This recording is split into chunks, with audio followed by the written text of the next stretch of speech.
Hello दोस्तों, आप सभी को जय मसीह की स्वागत करते हैं आज फिर से एक और नए वीडियो में। दोस्तों आज का वीडियो आप सभी मसीह भाई बहनों के लिए बहुत ही इंपॉर्टेंट होने वाला है, क्योंकि हमारे बहुत सारे भाई बहन ये कमेंट्स करते हैं कि ब्रदर हम जब भी प्रार्थना करते हैं तो परमेश्वर हमारी प्रार्थनाओं की उत्तर नहीं देता है, हमें कुछ नहीं समझ में आता है कि हम क्या करें। तो मेरे प्रियो, आज मैं आपको 3 ऐसी बातें बताने वाला हूं। यदि आप इन 3 बातों को अपने मन में लेकर चलते हैं, परमेश्वर से प्रार्थना करते हैं, तो डेफिनेटली है परमेश्वर आपकी प्रार्थनाओं को जरूर सुनेगा और आपकी प्रार्थनाओं का उत्तर भी देगा। ठीक है ना। अब वो 3 बातें कौन कौन सी हैं आगे हम वीडियो में देखेंगे। आशा करता हूं कि वीडियो में लास्ट तक बने रहेंगे। देखिए, पहला नंबर है हमेशा सच्चे मन से प्रार्थना करें। ठीक है ना।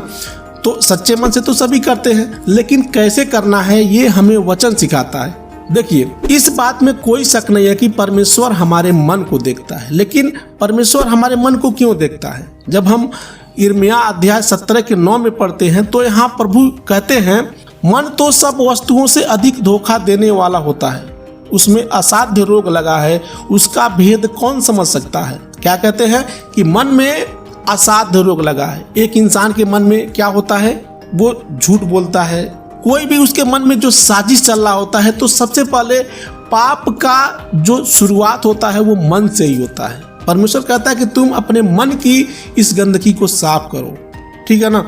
तो यहाँ वचन कहता है मन तो सब वस्तुओं से अधिक धोखा देने वाला होता है, उसमें क्या है, असाध्य रोग लगा है, उसका भेद कौन समझ सकता है। आगे लिखते हैं कि मैं यहोवा मन को खोजता और हृदय को जांचता हूँ, ताकि प्रत्येक जन को उसकी चाल चलन के अनुसार अर्थात उसके कामों का फल दूं।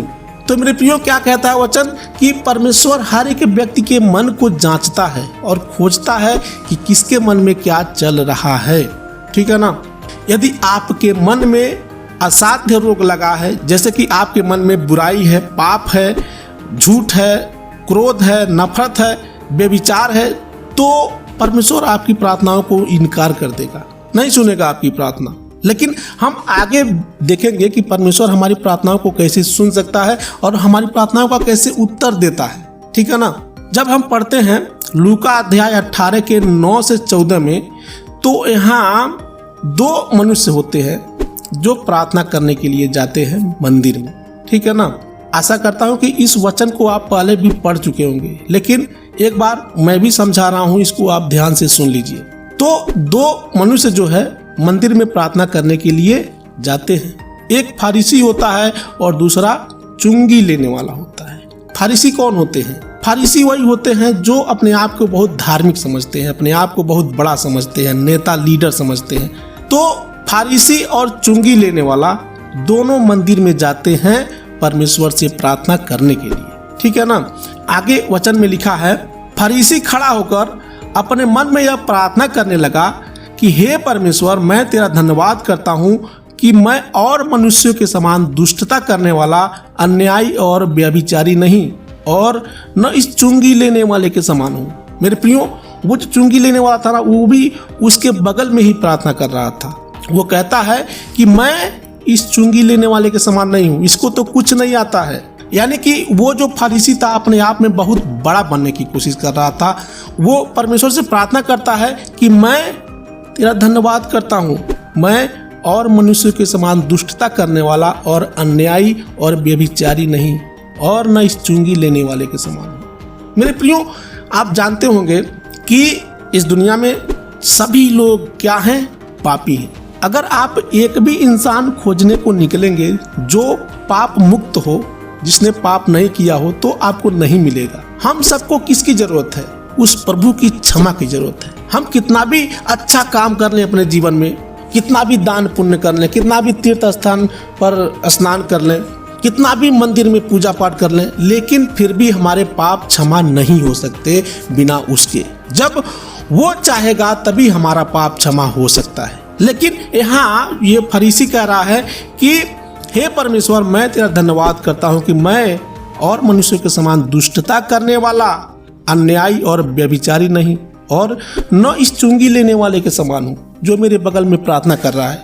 आगे लिखते हैं, मैं सप्ताह में 2 बार उपवास करता हूँ मैं अपनी कमाई का 10वां अंश भी देता हूँ। अब देखिए, उसको इस बात का भी घमंड है कि मैं सप्ताह में 2-2 बार उपवास करता हूँ। मैं जो भी कमाता हूँ उसका 10% परमेश्वर मैं तुम्हें देता हूँ, इसलिए मेरे जैसा कोई नहीं है। जैसे कि आज के समय में लोग करते हैं ना, कहते हैं कि हे प्रभु, मैं बाइबल पढ़ता हूँ, मैं चर्च जाता हूँ, मैं चर्च में 2-2 घंटे तक प्रार्थना करता हूँ, मैं हर महीने में टाइम टू टाइम दशमांश भी देता हूँ।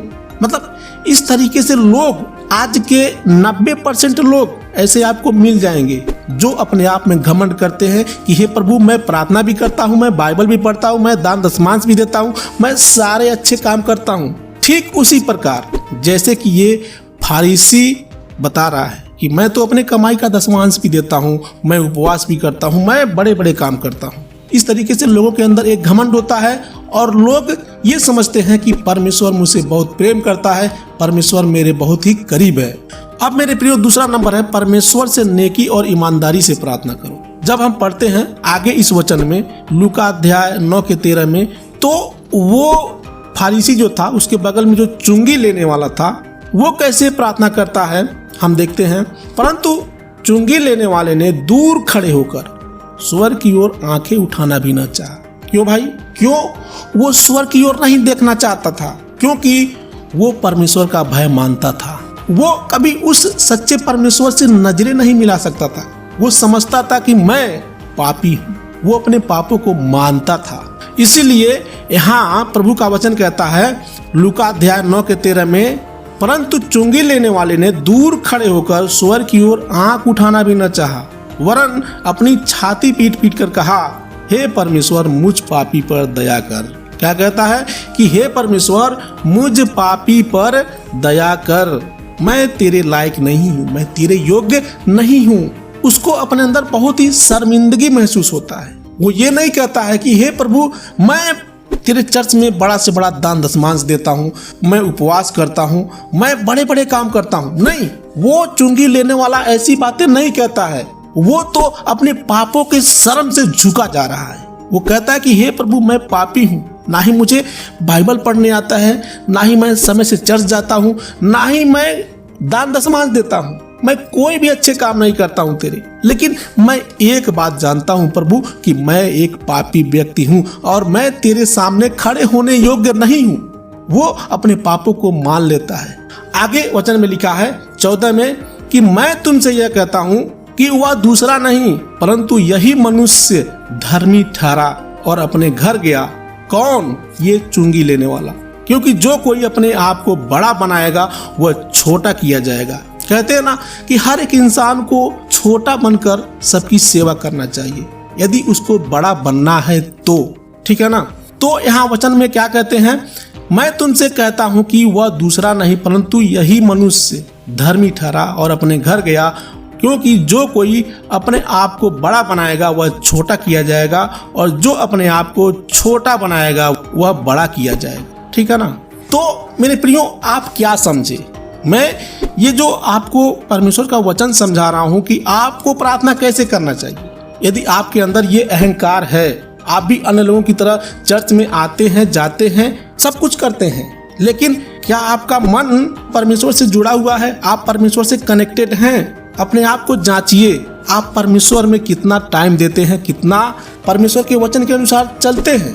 देखिए, जैसे स्कूल में बच्चा पढ़ने जाता है, यदि उसका पढ़ाई में मन नहीं लगता है तो माता पिता क्या करते हैं, उसको जबरन स्कूल भेजते हैं, मार कर, डांट कर, पीट कर भेजते हैं ना। उस तरीके से आप मत करिए, क्योंकि आप जो चर्च में जाते हैं, बाइबल पढ़ते हैं, बाइबल स्टडी करते हैं, यदि आपका मन अंदर से नहीं करता है, अंदर से यदि आपका मन करता है तो आप हमेशा परमेश्वर के वचन के अनुसार चलेंगे और इन वचनों का पालन भी करेंगे, तब परमेश्वर आपकी प्रार्थनाओं को सुनेगा। परमेश्वर आपके मन को हमेशा देखता है, न कि आपके शारीरिक स्वभाव को। यदि आपका मन परमेश्वर से नहीं जुड़ा हुआ है तो आपको कुछ दिनों में ये बाइबल जो परमेश्वर का वचन है ये आपको बोझ लगने लगेगा। तो कहने का मतलब क्या है कि सबसे पहले आप अपने मन को जांचिए कि आपका मन परमेश्वर की ओर चल रहा है कि नहीं। कोई भी काम आप परमेश्वर के अनुसार कर रहे हैं कि नहीं। यदि आप इस फारिसी की तरह करते हैं और परमेश्वर के आधार पे अपने जीवन को नहीं चलाते हैं तो आप परमेश्वर को धोखा देते हैं और अपने आप को भी धोखा देते हैं। आप उस चुंगी लेने वाले के समान बनिए। वो हमेशा सुख में दुख में परमेश्वर का धन्यवाद करता रहा, परमेश्वर की योजनाओं में चलता रहा। जो भी परमेश्वर ने उसको दिया था वो सब कुछ लेकर परमेश्वर के सामने हाजिर था। ठीक है ना? तो आप भी ऐसा करने की कोशिश करिए। तो आशा करता हूं दोस्तों आज का वीडियो आपको अच्छा लगा होगा, आपकी आत्मिक उन्नति में मदद करेगा। इस वीडियो को लाइक करें, सब्सक्राइब करें और अपने मसीह भाई बहनों में भी शेयर जरूर करें। मिलते हैं कल फिर अगले वीडियो में। तब तक के लिए आप सभी को हमारे प्रभु यीशु मसीह के नाम में जय मसीह की।